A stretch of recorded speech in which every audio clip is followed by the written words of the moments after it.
Good. Yay. Hello, everybody. Welcome to Really Authentic Human, the podcast with your host, me, Samantha of Reveal and Heal, and my beautiful guest today, Miss Ainsley of Ainsley Wellness. Um, Hi. You look, Hi. you look so good. You look And so good. thank you so much. Hmm. I could not wait to have you on here. Ainsley and I met on a retreat was that last year? It feels like a This world. this most recent August. No, November, Remember? No, right? November. I know what's going on. Yeah, No, it's okay. It could have been November. August. It could have been November. It could have been It was November. like 10 years ago. It It was felt like a November because you lifetime. had a birthday while we were there. Oh, duh. Yeah. Yes, I turned 29 with Ainsley in Hawaii. And it was beautiful. But I have her here on the podcast today because Ainsley, you have a really remarkable starting over story and unique expression of authenticity. And I just wanted to hold space for your story and your journey, as well as ask you some poignant questions around what authenticity looks like and feels like to you. Thank you. You're welcome.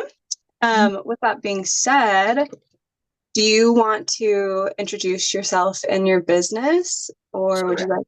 Okay, cool. Go ahead Yeah, and sure. let us know.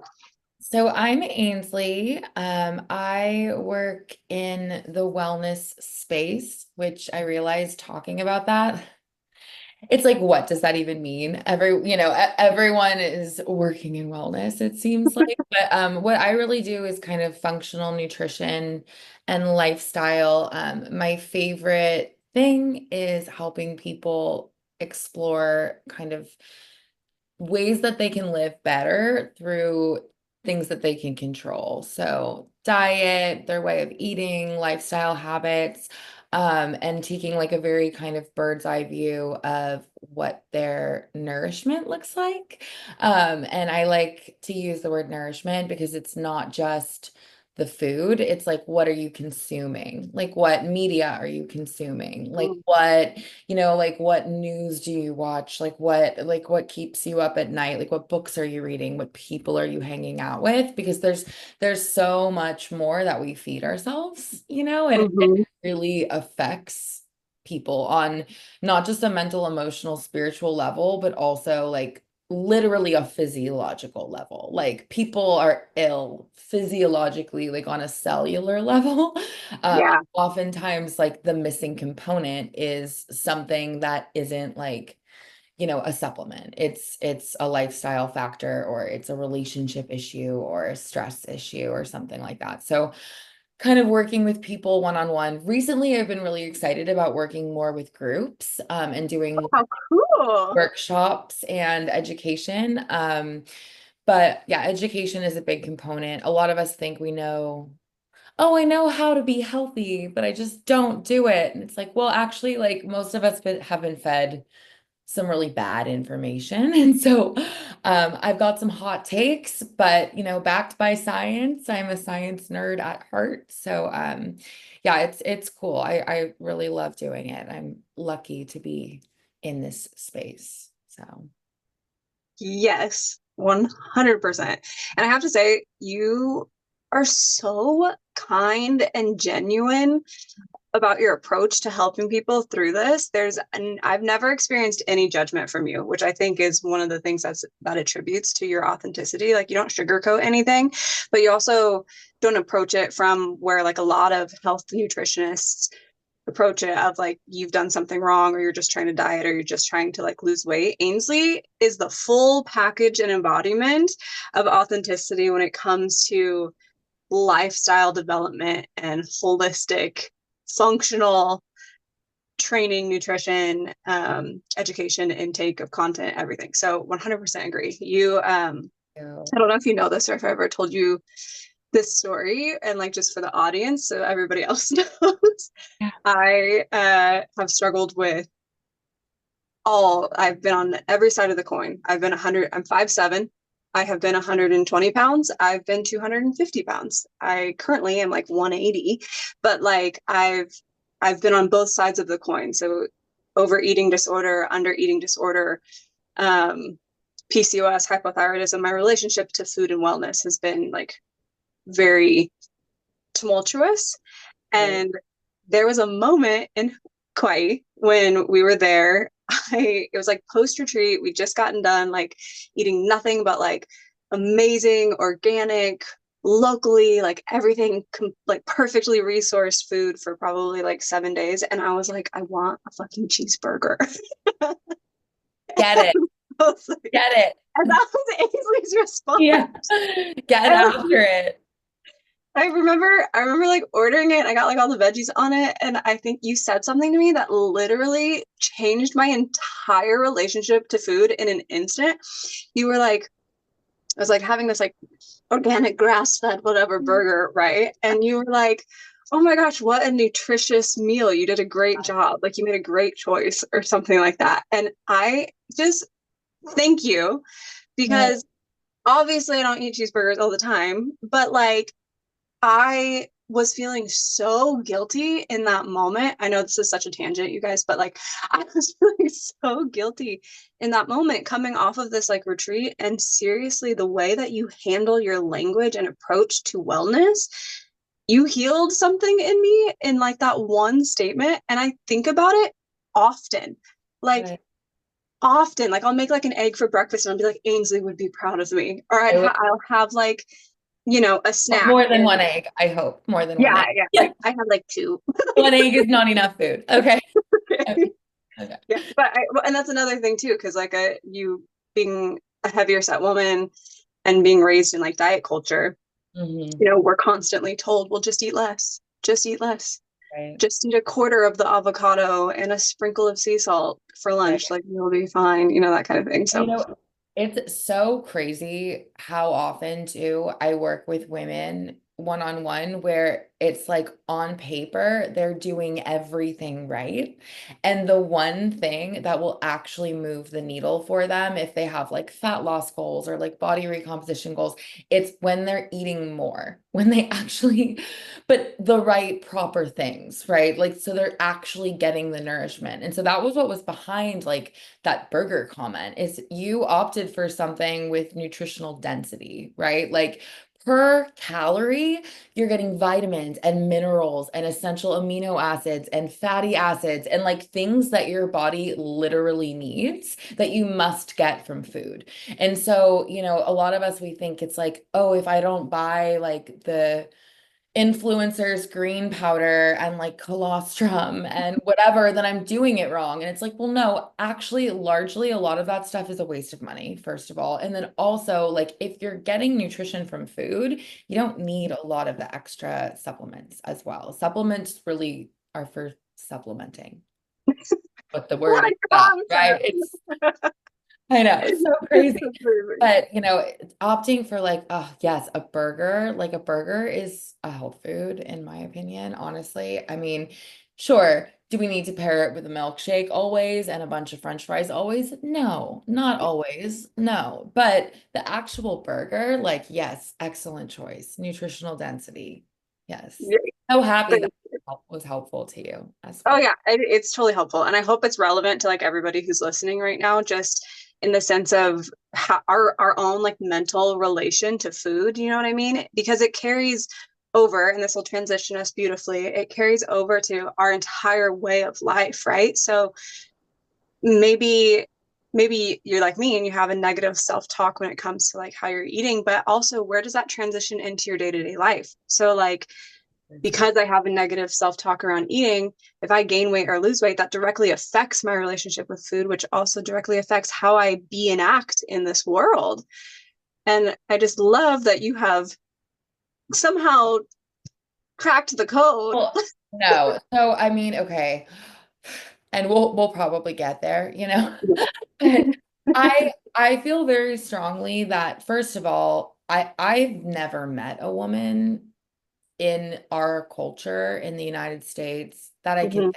I really can't think of one single woman that I've ever met, dare I say I think so. I think I can say that has not had an issue with food and with nourishment and with eating and with body image. And it's because of all this trash that we're fed, right? Like the Mhm. media and the messaging. And it's just, and it makes me very sad because it is not people's fault, right? Like when we end up sick and unwell and stuck and we're discouraged, it's like, okay, but I'm following the advice, like I'm doing what I think I'm supposed to be doing. And Yeah. that like it breaks my heart because it really shouldn't be the case that someone who's like driven to be healthy and like live well is getting bad information. And that is kind of where we've unfortunately landed.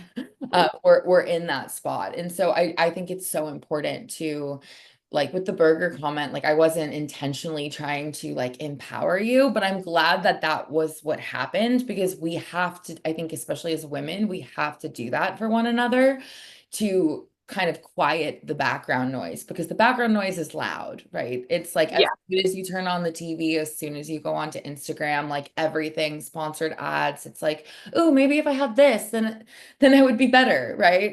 Like then I would feel better, then I'd look better. And it's like, no, it's and I could go way far down the rabbit hole with this one, but I won't. I won't. I'll just say that, the more unhappy I feel Yeah. myself, the easier I am to sell things to, right? Ooh, So it 100%. and marketing people know this, right? They're smart. We live in a capitalistic society. So if we can make everyone feel bad about themselves, then it's a whole lot easier for me to sell you like this hair product and this diet pill and this, whatever Mhm. exercise program, and feed you all these kind of health lies. It makes you a good, what's the word? Target.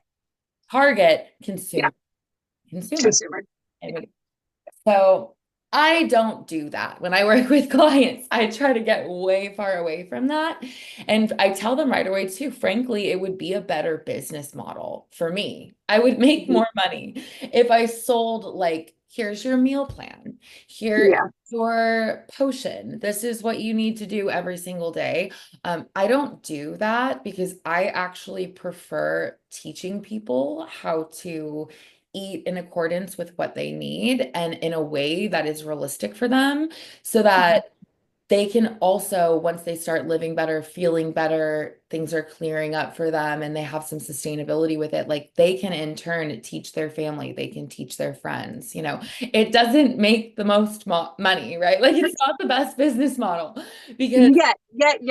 sure, but It's that's honestly like not the goal, right? Like that's yeah. really not the goal. And it's cool because sometimes people will want to just continue work with me prolonged Yeah. periods of time, but like ideally you shouldn't really need to after a certain point. It's like I have taught you, little bird fly, But and go yeah. spread the good news among the people that you love. That's what's the most important to me because I really do think that if people knew how Mhm. much better they could feel just from changing a couple of things, then Yeah. they would do it. Like they would have done it yesterday. They would have done it a year ago, but I don't think like we get so comfortable in like our day to day and we get used to things and we just settle and we don't realize that we're settling, right? It's like Yeah. this is just Yeah.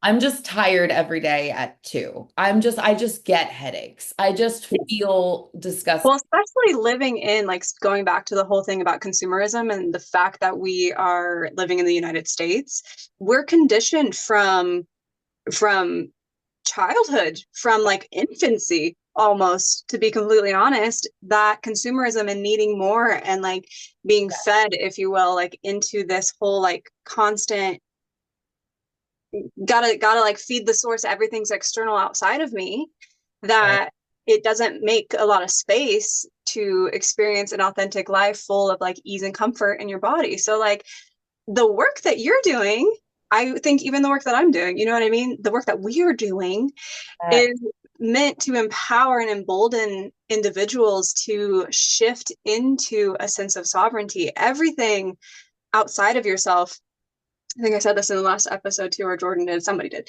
but everything outside of yourself is a form of codependency. So it's like And it's not necessarily your fault, but as like an American, we've become like reliant and codependent on fast food. We've become reliant and codependent on social media. We've become reliant and codependent on Amazon, like, on Yeah. all this like consumer, consumer, consumer. But what would happen? What would life look like if you just slowed down a little bit and like took a moment to turn inward and experience what maybe present you or little you is authentically needing and relating to, And it could be really, I imagine, yes, I that it is like simple, and that if people really had that key or that knowledge, that they would have done it yesterday. 100%. They would have, but no, that's like very, very well said. I would agree. I feel like as long as, and there's varying degrees of this, right? Like, of course, and it will come up, I think, as well, and we can just go there too. This is not an unfamiliar topic for me personally. I used to feel just like as soon as I get this, then I'll be Yeah. good. Then I'll be good, right? Like as soon as I finish school, as soon as I have this job, as soon as my body looks like that, or as soon Mhm. whatever the case may be, it's always this moving target. And then whenever it arrives, it's never enough. It's never enough. I don't feel better when I get there. There's something else in the distance that I want now. And so, something that I ask people when I start working with them for nutrition or for just wellness in general is how will you know when you've reached your goal? Like, tell me. And people will laugh at me, like, what do you mean? Like, I have a goal weight or I have a goal, which goal weights are trash, but that's a topic for later. But, but really though, how will you know? Because if you don't have a very real way of knowing, then you're not going to be satisfied and Yeah. you're not doing yourself a favor if you just have these like never-ending goalposts that keep moving and moving and moving. You'll never feel like you're getting what you want and what you need. And I mean, how miserable, right? So Yeah. I don't know. I think the true satisfaction, it really does have to come. And you're definitely doing this with your work, like having the sovereignty and being able to be, I'm sitting here alone and my phone is dead and I don't need the stimulation and I'm actually good. Like I'm actually all right inside. Um, Yeah. but oh man, we did not start there. No, no, I love this. Okay. We did not Perfect start there. transition. Yeah. I was going to ask, and also thank you for your wisdom and insights on this, but I would love to know, and I'm sure everyone else would love to know, what is your story that has brought you to this ability to authentically relate to self, and relate to nutrition and wellness the way that you have? Because I imagine for everybody, like, I didn't just wake up being an energetic healer and like a Reiki practitioner You owning a didn't, you business. weren't just, you didn't arrive that way. Oh, oh no. And Dara around neck, just ready to go. Just glowing out of the womb. Radiating. I would believe it, but no, But sure. what is your story? Yeah. Share with us how you got to this Well, how point. much time we got? No, I'm just okay. I grew up in a family. I was very lucky, awesome family. But like high standards of success. And Mhm. I internalized that. I was a really sensitive kid. I was a weirdo. I was a weird little kid. And I just remember like big feelings as a kid. Yeah, Like big feelings. And I remember thinking like it's so important that I achieve like success. Like that was I made that really important. Like I didn't have parents that were drill sergeants or anything like that. I really yeah, didn't. Like they had high standards, but they were awesome. It was just, yeah. I internalized that and I set that bar for myself. And so I decided when I was like in high school that the way to do that was to be a lawyer. And I was going to go to college and then I was going to go to law school and it was all going to be kind of cookie cutter carved out for me. And all I had to do was do well in school and then do well in interviews and do well in the bar exam and get the job. And then like I've arrived and I have this job and it's going to be lucrative and I'll be respected and it will be great. Um, and life has an interesting way of knocking you out of things that are not in alignment. Hmm. That's been my experience. So I really tried to force that for a while. I was always a good student, did well in college. I went to law school. I did okay in law school. Law school is very hard. Um, Yeah. Law school is like everyone that you knew in college that was as nerdy as you, but like in one place, I and see. so suddenly all of your peers are like competitive. And I did that and I was very unhappy. I was also very sick. And I did not know that at the time. Um, I knew that I had a history of like anxiety and depression Sure. as a teenager. I was Yeah. like, I'm depressed. I was very anxious always.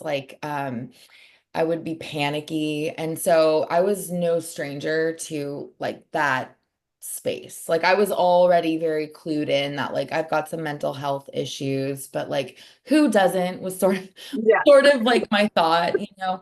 And It's college. Like, who right, I doesn't? mean, Yeah. who doesn't? And people kept telling me like when I was younger, people would tell me like, "Oh, you're very smart."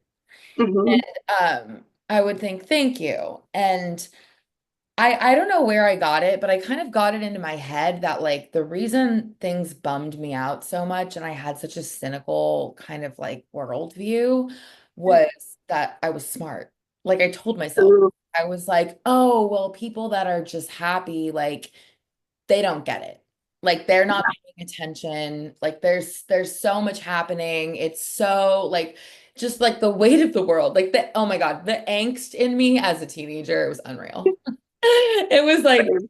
it was bad. But and I kind of thought that way for a while. And this is, I mean, fast forwarding, like I'll get back into it. But like this is part of the reason I'm so passionate about working with nutrition and with people now is because oh my God, like my whole worldview changed when I learned how to like eat properly and live properly. My whole personality shifted, like my whole mindset and framework. So that's another conversation entirely. But basically, I tried to do the law thing.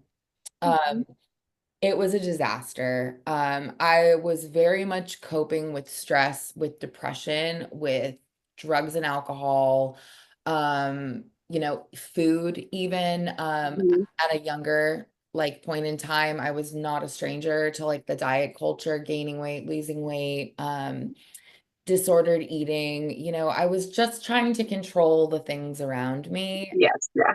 to change the way that I felt internally. Ooh, can we pause there for a second and like really take that in? Because I think that that's something that so many of us could resonate with. Where in your life are you searching for external peace or like internal peace through like external things, right? I just wanted to pause on that topic for like And 2 seconds because it no, I resonates thank you. And so big. I appreciate you slowing me down because really that's ultimately kind of what it comes down to. I think it's like I think a lot of us, I did, a lot of us though, I know for sure, but like I certainly did, I had this idea that like if the environment, right? Like if the Mhm. arrangements around me, like the people and the job and all the things, like if it was just so, then I would be fine. Like Yes. then I would feel better. Like then I'd be able to let out a big breath and And what's crazy about that is I think everybody feels that way, which is also why alcoholism and drugs are such a large part of the consumption of the US and why so many people struggle with alcoholism and addictions is because I mean, think about it. You had everything at the moment. You had a loving childhood, nothing like super out of the ordinary. You were smart and beautiful, and everyone told you. And then you went to law school, so you're like obviously like very intelligent. And then like still, even though you've collected all these things that society tells us should fill our cup, there's yeah. that internal missing aspect of feeling and being able to be witnessed in your emotion. And so then, of course, I mean, I did it for a long portion of time. There was a period of time in college where like I I mean, I couldn't drink or do anything without completely blacking out. And then it put me in really dangerous positions of like sexual assault and getting lost and like just, stupid stuff that we do. And then same even into a young adulthood, like there's no reason that I need to drink a bottle of wine every night, but I'd go to the store and buy So six to common. And it's so I, common. I come at it from a unique perspective because things did have to get very dark for me I to see. be able to really put a stop to that. But even with people that are more like moderate drinkers, Mhm. I see it all the time, especially working with people with nutrition. It's like the one thing, it's like, oh, well, I'll eat really nourishing all day. And then I come home and I'm having 3, 4, 5 glasses of wine. It's like, that's more than a bottle of wine. Just, just most nights, like, it's a lot more common, I think, in culture than we talk about. Yes. And yeah, but it got bad for me. And speaking of, being inauthentic, like and how the external things just are not enough when you're not okay inside. I fast forward, like after law school, I was working in New York City, and I had a job and I had like my lawyer outfit and my, everything, and I'd go and I just remember I had this beautiful apartment. It was gorgeous because they pay, I mean, those jobs pay well, right? So it's New York City. It's very expensive. I had this beautiful apartment. I used to call it my shoebox in the sky because it's like, it's like as big as Yay. the office is now, the whole apartment. But it was on the 37th floor and it had floor to ceiling windows and views of the East River, and like it was so gorgeous. And I was dating this amazing guy. He was so cool. He was a professional chef and he was just like so fun and compassionate. And I've never been more miserable in my entire life. Like I was so depressed that it was alarming. It was truly alarming, and it got so bad where I was having suicidal ideation. Like there was no joy. It was just every day felt like treading water. Like, what do I have to do to just like stay afloat? And at some point it's like this will literally kill me. Like this is not worth it. This is not only not worth it, but like what am I still doing? Spinning my Yeah. um and it was definitely a very long road, and I did not have a plan. And it's very scary to leave something like that you've worked really hard for. Yeah. But at a certain point when things are not working, there's a time where it's just like something's got to give. Like something Yeah. has to change. And so I quit. I quit my job. I wrote the New York bar actually. I wrote them. So if they're listening, hello, New York bar. Um, and I let them know, I am incompetent to practice law right now. I am struggling with mental health. I am struggling with alcoholism. I am going to take some time and then I will come back. A lot of people don't know this, but if to be a practicing attorney, in theory, you're supposed to Mhm. be competent to practice. And so if you have, active alcoholism, really crippling mental illness of any kind, like major depression, anything like that, you're really not competent to practice. So you're supposed to get, the treatment that you need and then come back. And there's a whole part of the licensure that's about that. And there's like a whole staff on the character and If only more people followed that advice. I know. Oh my gosh. I'm Yeah. not so sure, That's but another rabbit hole. that's another rabbit hole. But so we left that. We left law, Okay. and I really had no idea what was next at that point. Fair. I wasn't sure at that point that I wasn't going to go back to law. I just knew that I needed to heal. Like I mean, I was dying, I was dying spiritually and physically and emotionally, just shut off. And all of the things that I love that are bountiful in New York City, like they were no part of my life. There was no art, there was no theater, there was no connection, Yeah, no time to, I love movement. Like there was no movement, there was no exercise, there was no spending time with my amazing boyfriend. yeah, It was just hollow and yeah, inauthentic and bad. And so I left and it was kind of a long journey, but sure. I ended up getting sober and reconnecting with my family and reconnecting with, I went back to California, which is where I'm from originally. And that was such a blessing. And then when COVID happened, Hmm. everyone was sort of like, well, we're not working anyway, and we're stuck at home. And so it was kind of like perfect cosmic timing for me because Yes. I was able to really use that and have that space to rebuild this beautiful relationship with my family and kind of like make a small home in Orange County where I live now and then kind of figure out next steps like what I wanted to do. And I've always loved nutrition and I've always loved science. And it was sort of by accident.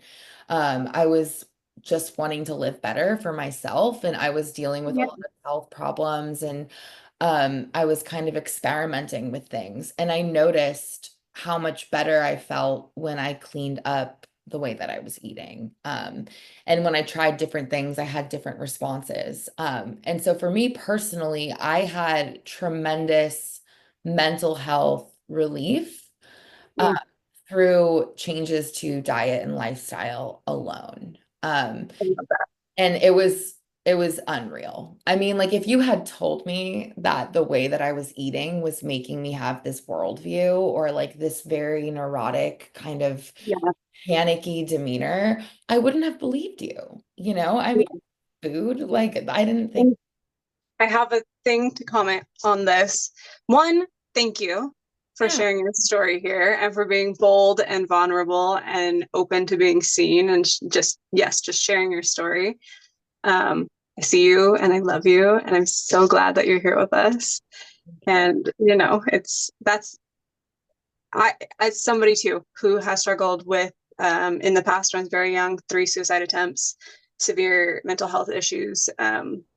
Those thoughts are really real when they're in your head. And it doesn't seem like there's a way out. And for some people, unfortunately, there is not. And like my heart goes out to those people. And for those who surrender into the uncomfy, I Yeah. just want to say good job. And I see you as well. And Ainsley sees you, and we love you, and you're so needed and so wanted. And like, I'm so thankful that you're here. Um, because I really believe that unfortunately, as human beings, sometimes we have to get to that breaking point. There has to be, I think I'll say this in probably every single episode. There's a point of, like a precipice where you have to break through your own glass ceiling, even in the depths of despair. So, how bad do you let it get to the point of complete and total breakdown before you have your breakthrough?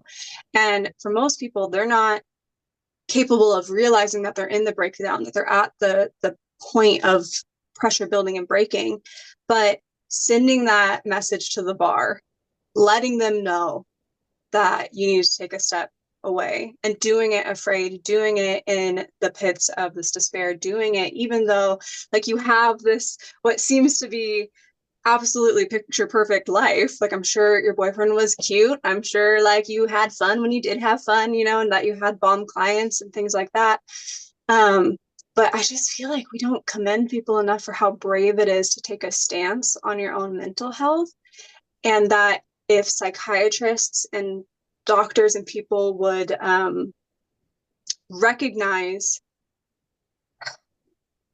it doesn't always have to be a drug to fix the problem. Sometimes it's food, it's environment, it's who you're hanging out with. And I would argue that like For most of the time. sometimes too, it needs to be a combination. And Yeah. that is why that's really what I feel my role is in like this in this wellness space is kind Mm-hmm. bridging that gap between, okay, well, this is what the doctor is saying, and this is what like your experience is. And so what we're going to do is we're going to use these things, we're going to put them together, and we're going to fill in the holes because Beautiful. doctors are great for treating, acute conditions.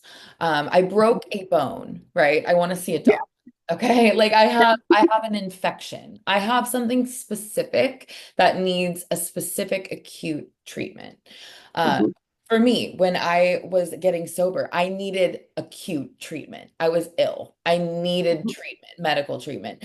But if you Mhm. ask most well-intentioned, well-meaning doctors how to live better, how to be healthy, how to deal with XYZ, they don't know. And they're not taught that. They don't study that in school. And so a lot of them will guess, which is a bummer because people think that what doctors say is sacrosanct, and often it's really bad health advice, especially when it has to do with food. But that is my Yeah. particular pet peeve. But I think I love the way that you said that, like the precipice about when people like there's a point where even when you're so down, it's like you have to do the breakthrough. Like Mhm. you just have to. Like there's no other option. It's And it's so uncomfortable. Like that's the oh thing is yeah, I it think has people to be think like they're gonna, yeah. And it sometimes has it gets even worse. it Like, has to be scary. It yeah.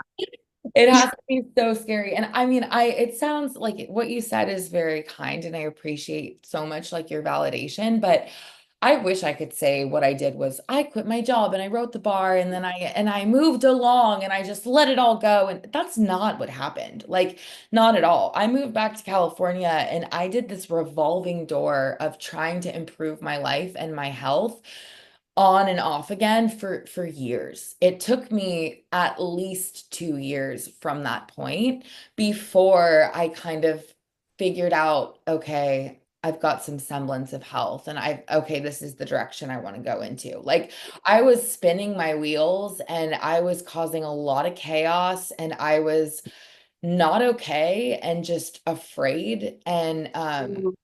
and but it took that, it took that whole process, for sure. Because I didn't know at the time what I wanted to do. Like Sure. I just knew that I couldn't keep doing what I was doing. Yeah. And like that was enough. And I don't know if other people are like motivated by other things, but fortunately or unfortunately for me, it's like pain is a motivator. Like I am motivated when it's painful enough, I will do something different. I tell my clients this, I'm very lazy by nature. I am like people don't believe me because I work part-time like at a gym and I'm like bouncing around a lot, but it's like I am. My favorite thing is to like lay on the ground. Like I love that. Like Same. nothing. It's Same. chef's kiss. It's beautiful, but it's like in the stillness, that you got to get there. I totally lost my train of thought because I got all, No, no, this is but perfect. This is perfect. I wanted to ask you please. how you would have two things. One, in the stillness, we'll go that way first. You can literally the best way to create something is from nothing. And human beings do have the capacity, you do have the capacity to learn and heal and transform from positive events. Unfortunately, human psyche and nature, Right. usually it has to get bad in order for us to be motivated to make a shift because at the end of the day, our little reptile brain, we're Right. we're mammals, we're trying to survive, and your body, your ego and your nervous system is comfortable when things are comfortable, Remember- even if, yeah, and familiar, comfortable and familiar, even if the comfortable and familiar thing is dangerous.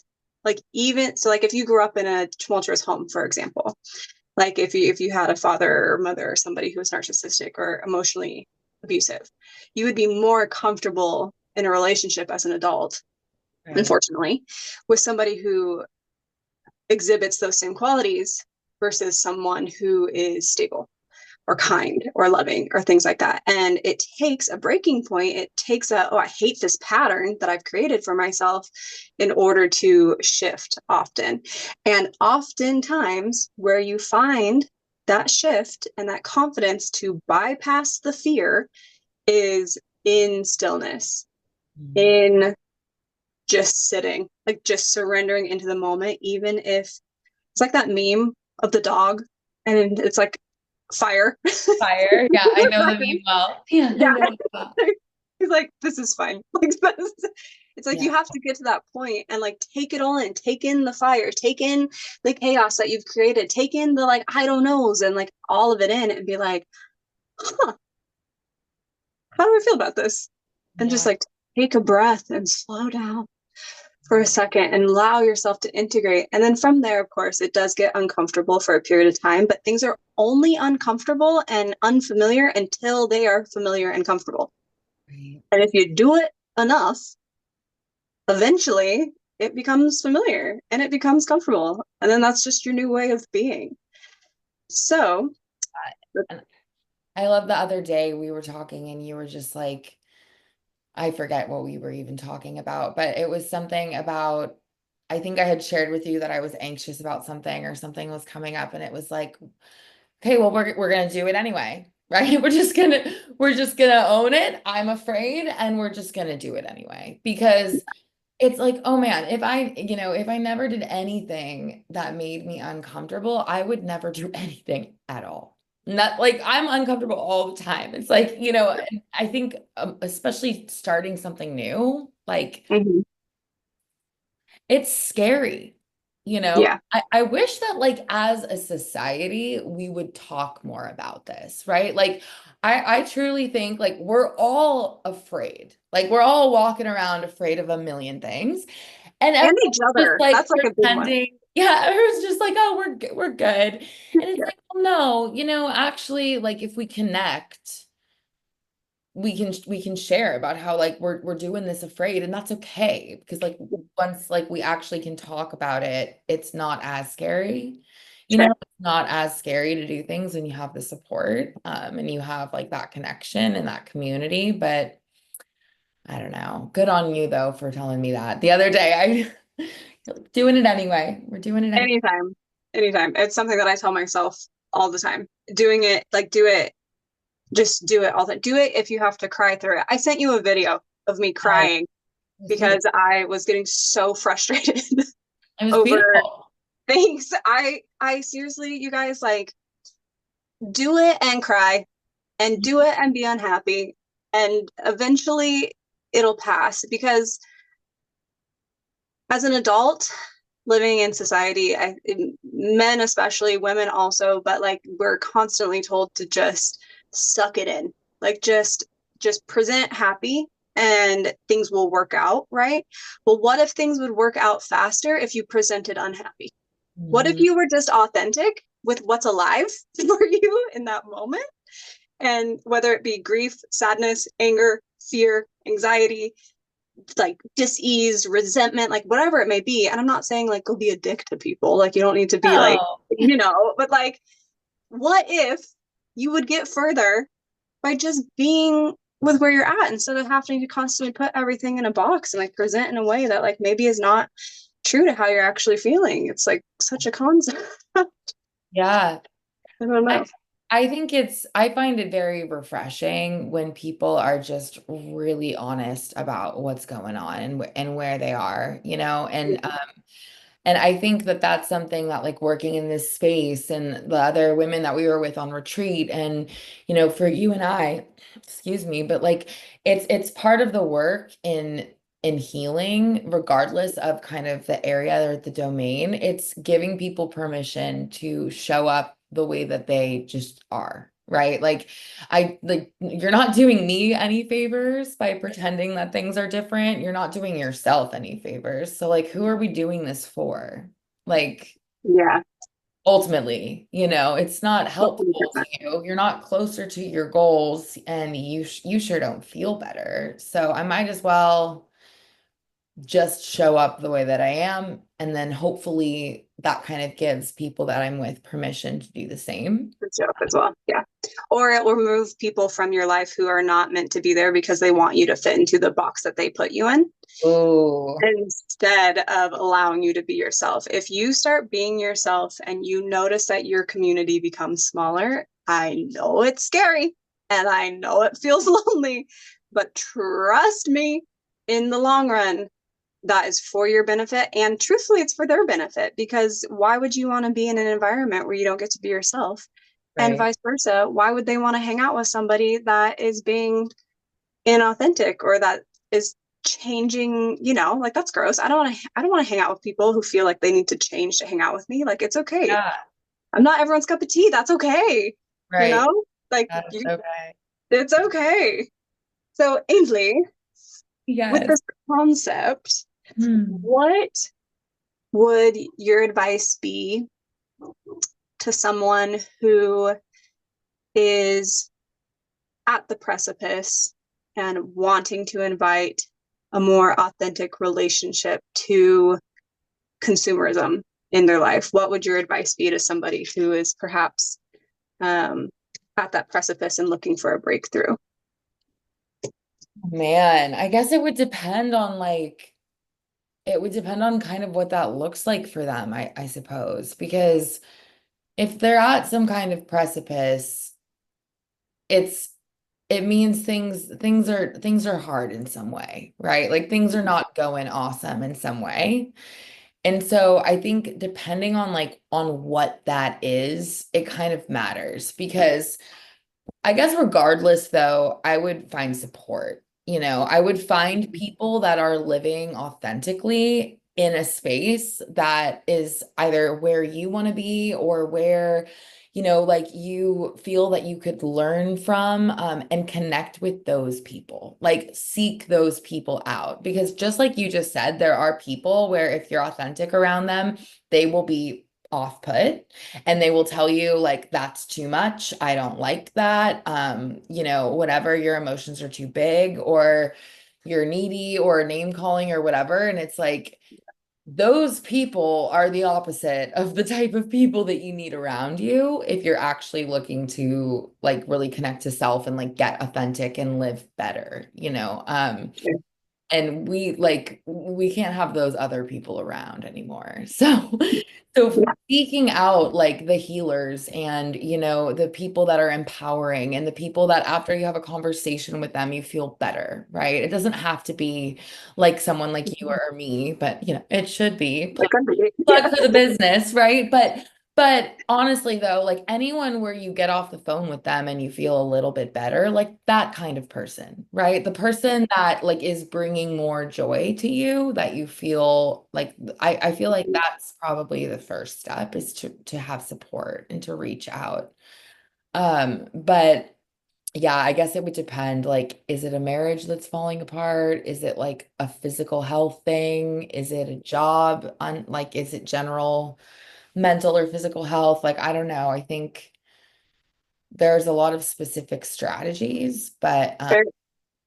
getting Could you argue that like I'm just trying to think, just based off of everything we've spoken about and that you've shared today. So, absolutely taking into account your situation and where you're at and what your exact precipice is. And then I fully agree, your support system and your environment are probably the two top contributors to mental health outside of self because we are pack animals. Like humans are meant to be with other humans. for sure. So, um, take an inventory of your environment and your relationship to others and then see how either you are benefiting them or they are benefiting you, and if it's mutual, great.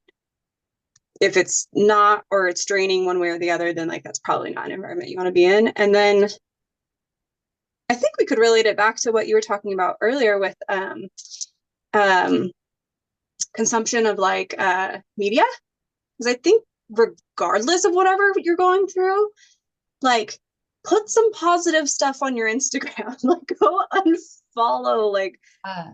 a bunch of people. Look, like do a house cleaning of Yeah. that kind of your space, like of your mental space, your emotional space.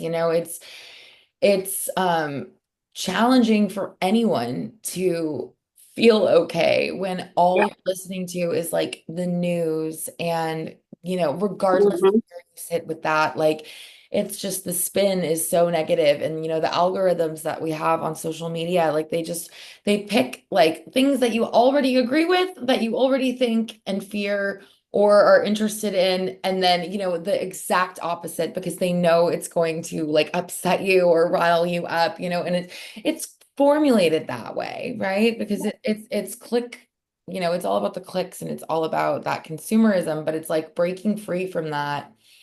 I don't know what that looks like for every person. I don't know if it's taking like a social media break, and focusing on like, okay, I have a meditation goal. I'm going to sit in the sun in the morning and meditate Mm. for 2 minutes.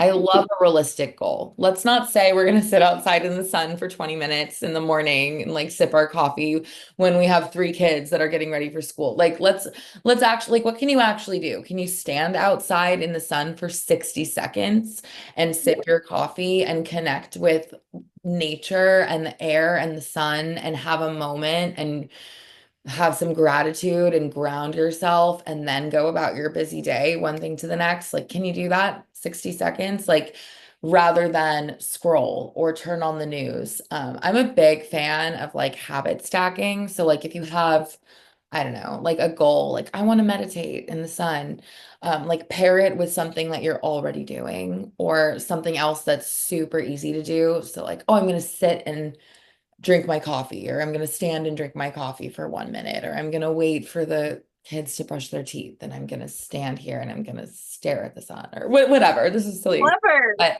Clever. doing something like that, I really like implementing like small, super realistic goals because if you're coming from a place of like, I don't know what I need, but things are not okay.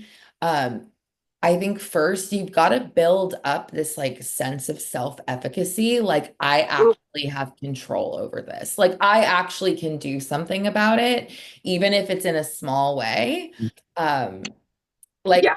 I have a client actually. I don't think she'll care if I mention this, but unrelated. I was working with her about something else, and she had this other small goal, and it was like completely unrelated to nutrition, and but she implemented it. And it has like this carryover effect, right? Into the rest of the day and into life. It's like, I feel better because I did that. I said I was going to do that and I did that. Yeah. And now I feel more ready for the day and more myself. And just like building that up, I think is so helpful because especially if you're struggling with like depression and anxiety, like our sense of ability to change it, it gets small, right? Like Yeah. it can be very, and like my On your sense of trust in self, right? Like it's totally practice building reliability within yourself. Like, are you a reliable person to you? Like right, maybe you're a really reliable person to other people, and that's why you're burnt out because you keep giving and over giving because it gives you some sort of sense of validation. But then you tell yourself you're going to go to the gym for 30 minutes at 7 a.m. and you've been saying that for a year. right.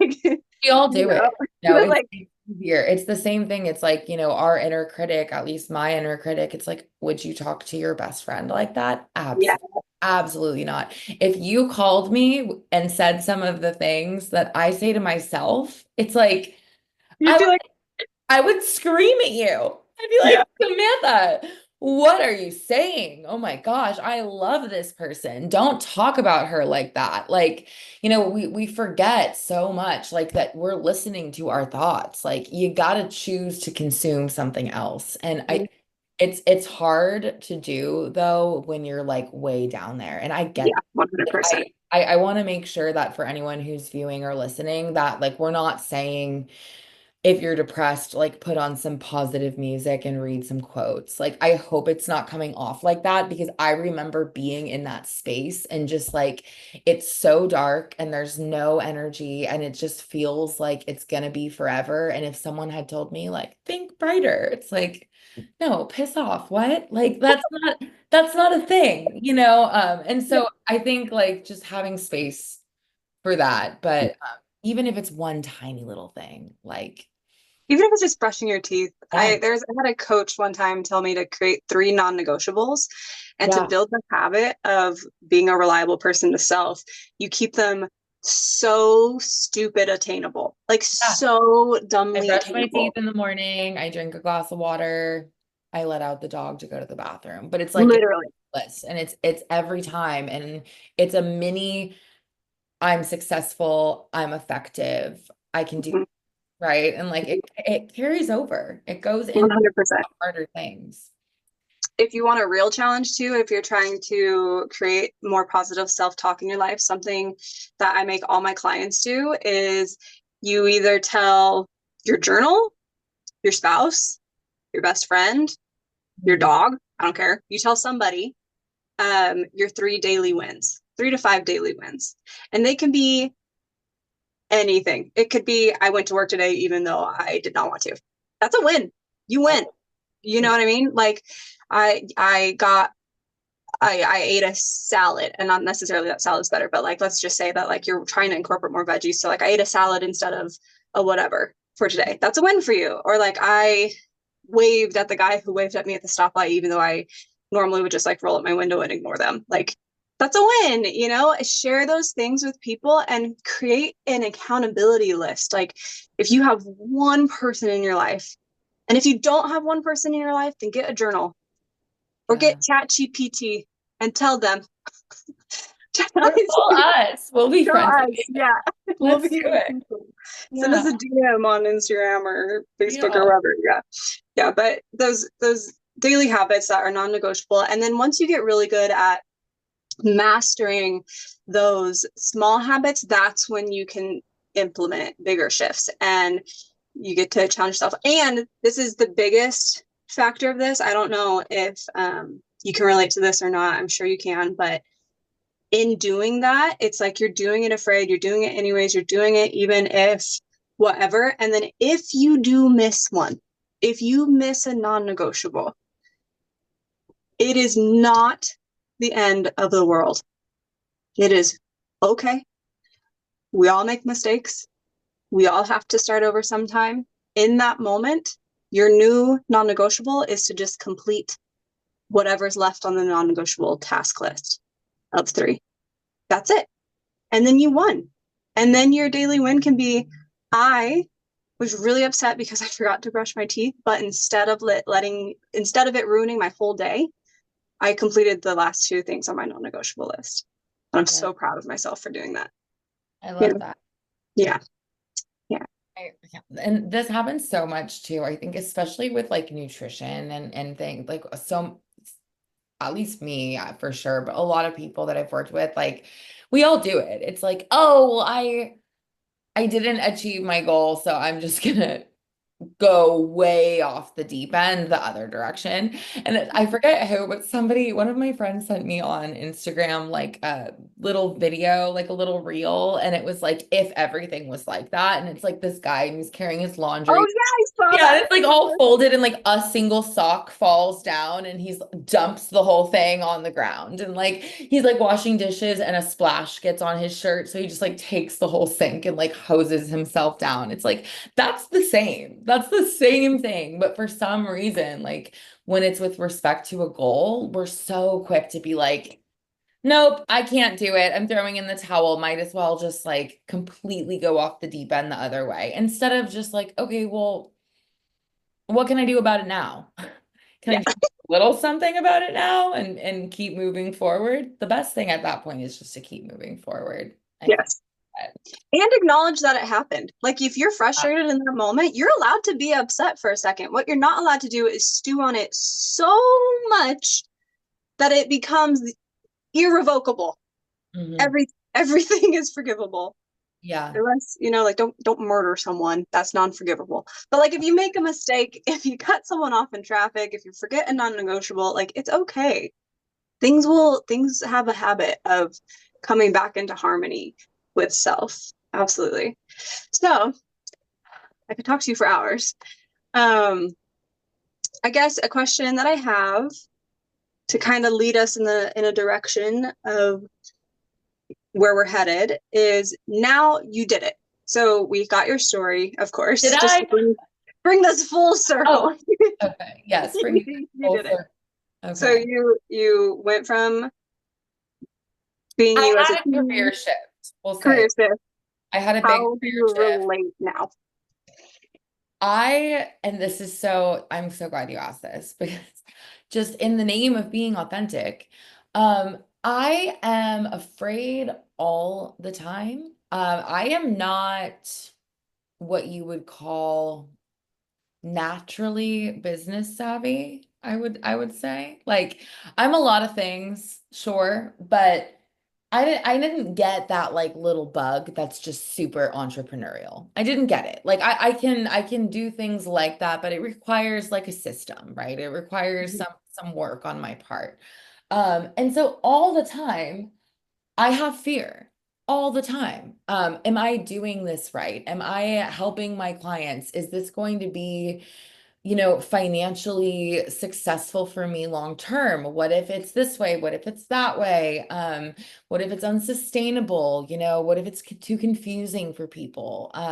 And there's all these thoughts and fears often, right? And I think that I'm really grateful to have relationships in my life with women like you and with other people that are, encouraging just to remind me, like, hey, Ainsley, like, actually, you're super qualified. Like, you actually have like 4 degrees in this, and like, your stuff and you know what you're talking about.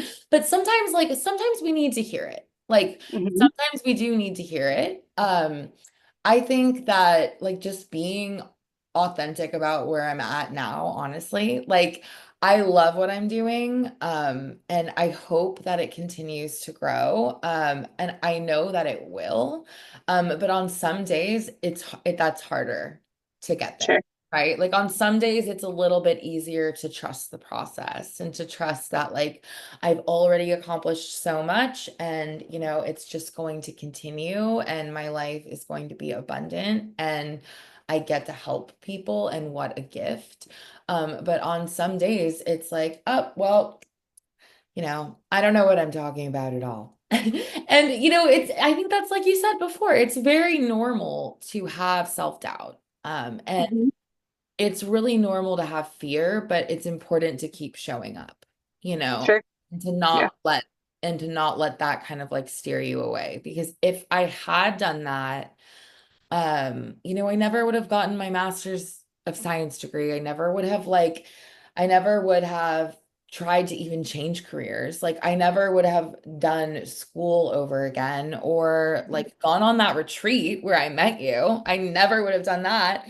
And so I feel like, it's okay not to have the big picture of how it's all gonna work out. If you Yeah. see just like what are the next couple steps, like that's kind of all you need. Yeah. Um, that's at least been my experience. Like as long as I do the next couple steps, like things just kind of work out. It's when I try to predict how it's going to be like way down the line that things get wonky really Yeah. fast, you know? I don't know what your exact dogma is or like spiritual beliefs or if you pray or when you do pray if it's, to whoever, but I would argue we talked about this. Oh, you have your plank of wood. Yeah, I don't know. What's my spiritual belief? I love it. We'll tell the story of that really Yes. quickly in a moment. But I just, regardless of your religion, if you're listening, um, what Ainsley is talking about, showing up and doing it anyway. So you didn't say this word, but it is an aspect of surrendering to the process. It is surrender. It's letting your human do what it can do, which is the one next step, and trusting in something outside of yourself to bring in benefits. Like I talk a lot about co-creating with the universe and how beautiful that is. And like we get to be in reverence and co-creation of source. And a lot of people, this might be just my perception, but I think that a lot of people think that if they pray, then they expect an outcome. Or if they are a good Mhm. person, then they expect an outcome. Or if Right. they do everything right, then like they get what they want. You know what I mean? We know. Life. That power. No, we do No. not have that power. And life gets so much easier to navigate and so less heavy and chaotic when you give it up. Like when you surrender over Yes. to source, God, Jesus, whatever your belief is, when you surrender over to a power larger than yourself and you say, okay, well, I know that I can do this, this, and this. And however the rest unfolds is how it unfolds. And that's where the co-creation happens, right? So you give God, you give source, you give the universe this idea. The idea maybe is AinsleyWellness.com. You have an idea to help people, right? And you're like, and I don't know how it's going to happen. And I'm not really an entrepreneur and I don't know about this and it's going to take some work and da da da da. Like we have all these human beliefs, right? But what moves the needle is declaring that to source, making a spell, if you will, if you're a little bit witchy. Everything you say is a spell. So, like, spelling it out to the universe, literally declaring it. And then from that point, get just like one or two obtainable things that you can do every day or weekly or whatever. And as you do that, that's your co-creating. And then the universe comes in and sprinkles all the magic on top, and eventually it'll work out, It's so good. I think it, and it can be so hard when we're so used to like this like idea that if you just work harder, you're gonna get what you want. And it's like that's not a thing, you know? I mean, it's just not like it, that's not how it goes.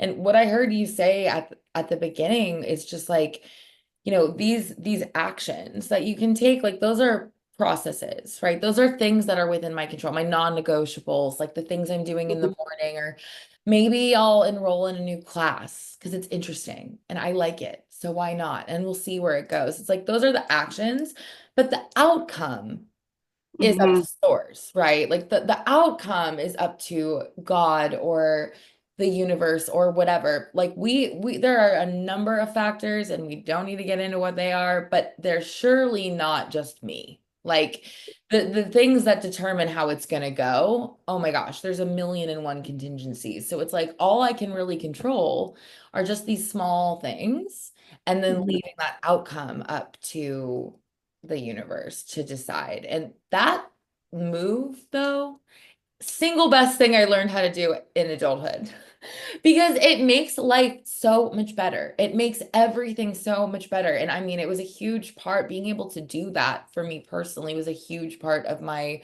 personal healing journey, but also just for peace. Like, oh my gosh, you know, you don't have to run around like a chicken with its head cut off all the time, like trying to force things the way that you think they should be. You know, you mhm, just do the next step and then kind of let the chips fall where they may.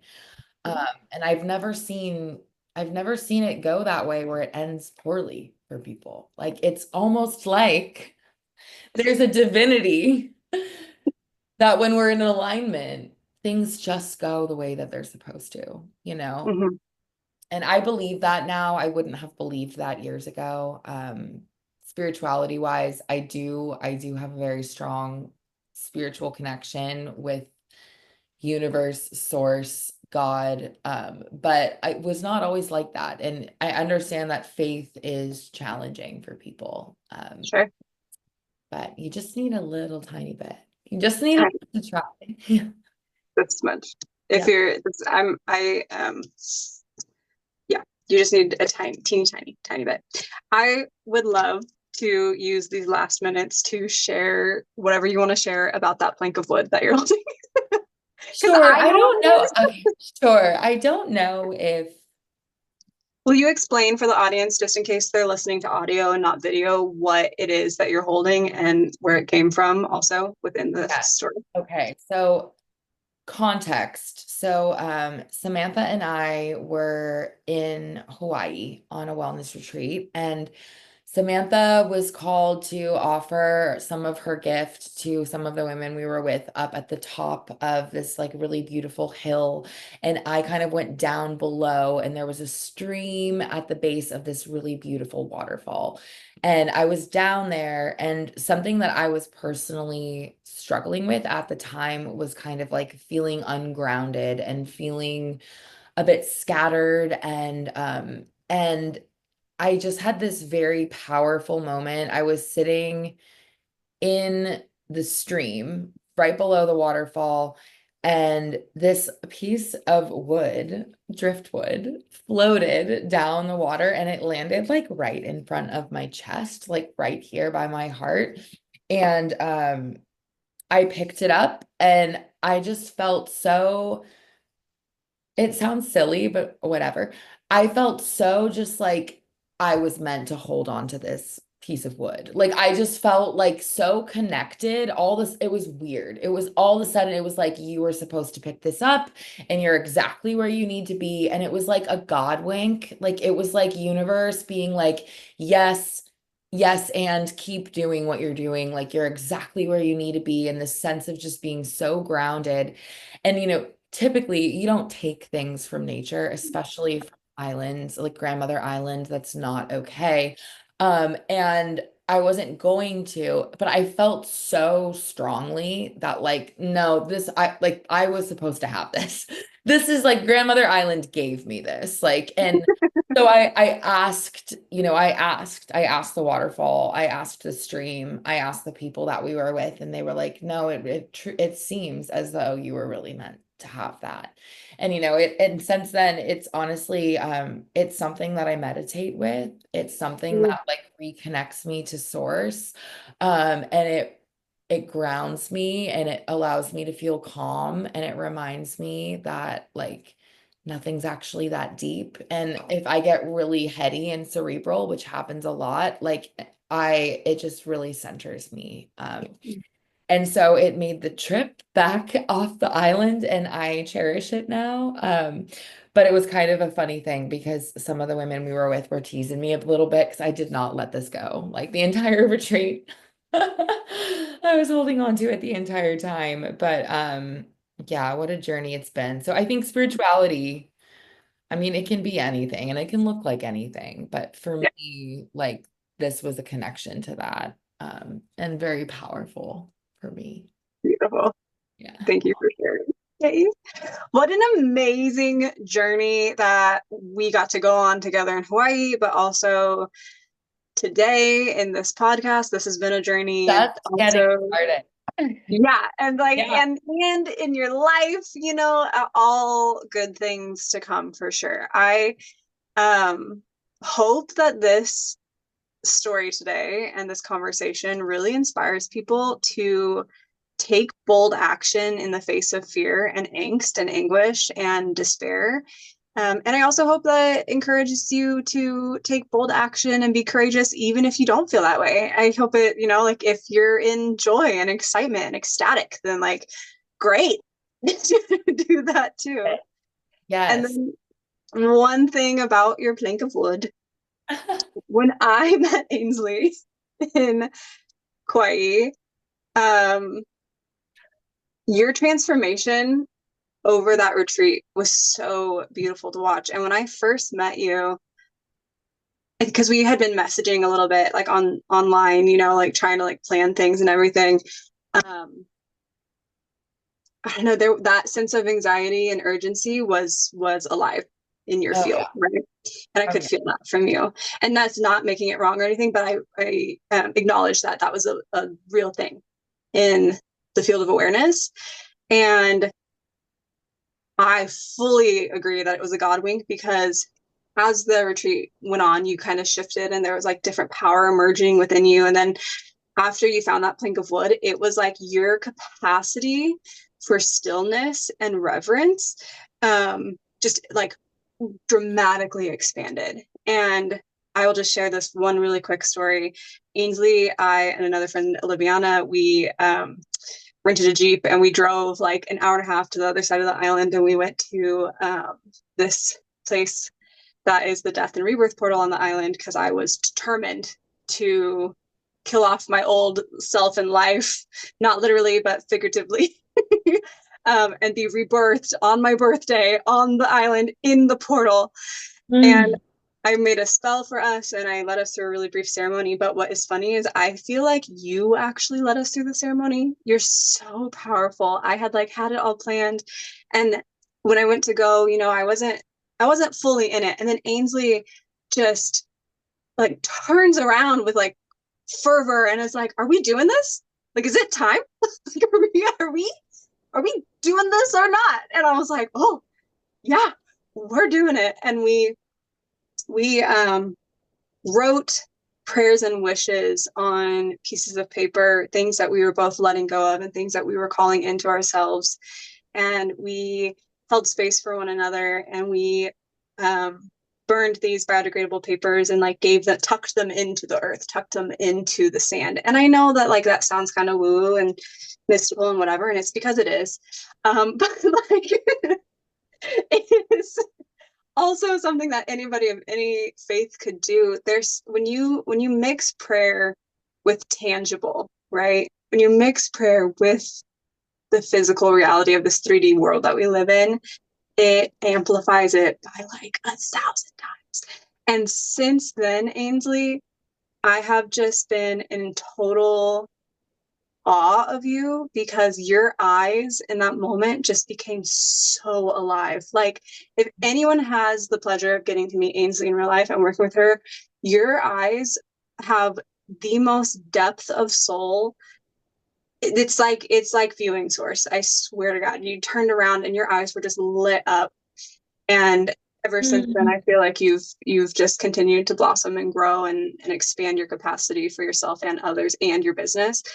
And I'm really proud of you. And I also just thank you so much for being a friend.